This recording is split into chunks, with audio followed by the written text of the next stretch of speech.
आउनुस् आज हामी हाम्रो सब्स्क्राइबरहरूले क्वेशन गर्नु भएको छ त्यो क्वेशनको रिप्लाई गर्दै नेपाल भाषा सिकौं। एजेन्ट आकाश भन्ने वेबसाइटमा कमेन्ट गर्नु भएको छ। यसमा अब हेरौं कमेन्टमा साथीहरूले के लेख्नु भएको छ भनेर।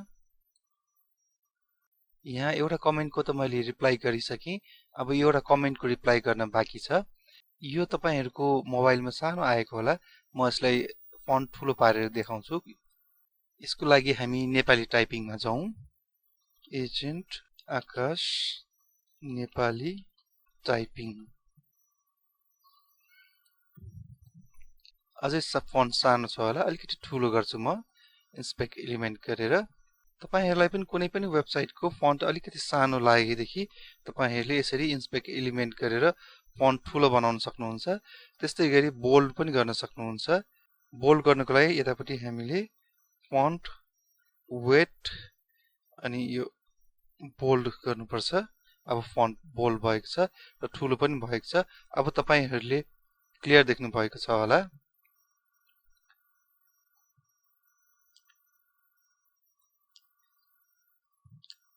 अब यो क्वेशनको हामी ट्रान्सलेसन गर्नेतिर लाग्छौं।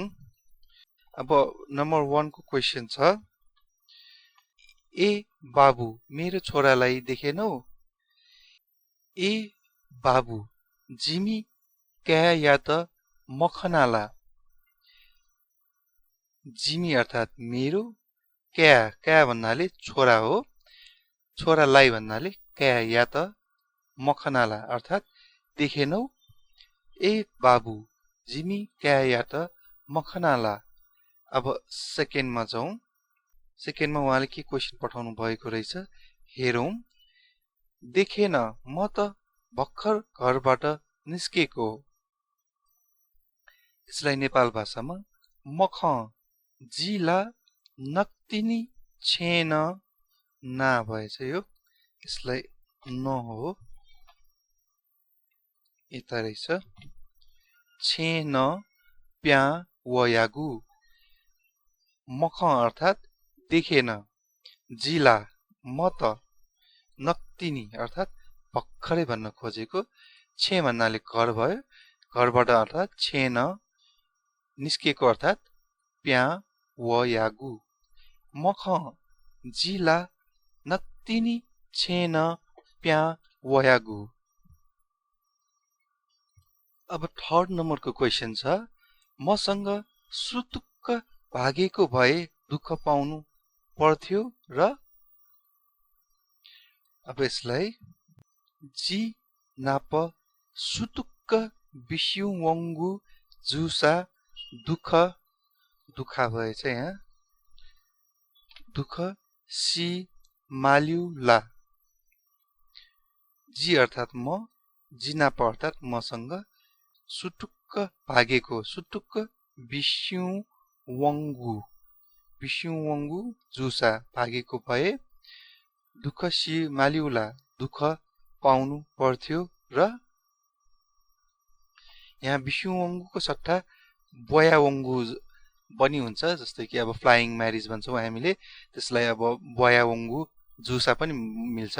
बिस्यु वंगु सट्टा बया वंगु। बया वंगु भनेको उडेर गएको भन्न खोजेको।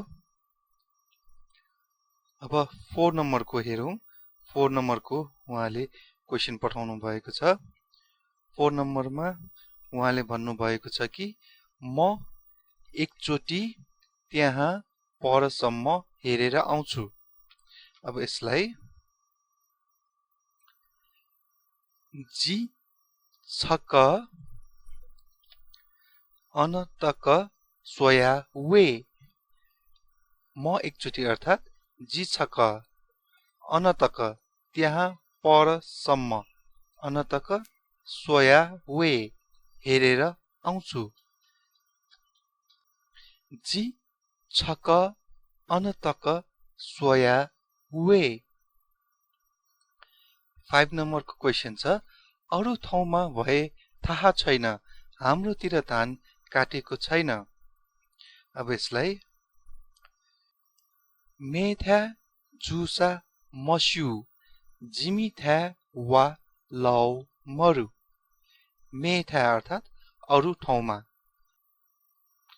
ठाउँमा भए मे थ्या जुसा थाहा छैन मस्यु हाम्रोतिर जिमी थ्या धान अर्थात वा दाँतलाई पनि वा भन्छ धानलाई पनि वा भन्छ यता हो भन्नलाई पनि वा भन्छ अनि त्यस्तै गरी पानी पर्यो भने पनि वा वलो भन्छ काटेको छैन लौ मरु काटेको भन्नलाई हामीले चाउ भन्छ जस्तै कि दोरी काट्नु पर्यो भने अब खिपचा भन्छ तर अब धान काट्नेलाई चाहिँ नि चा भन्दैन कि लौ भन्छ अब धान काटेर ल्याउ भन्नु पर्यो भने वा लया हजी भन्छ त्यस्तै गरी धान काट्न जानी भन्नु पर्यो भने वा ल वन्यु अर्को अब 6 नम्बरको क्वेशन छ त्यो चिलिम पनि भएन तमाखु पनि भएन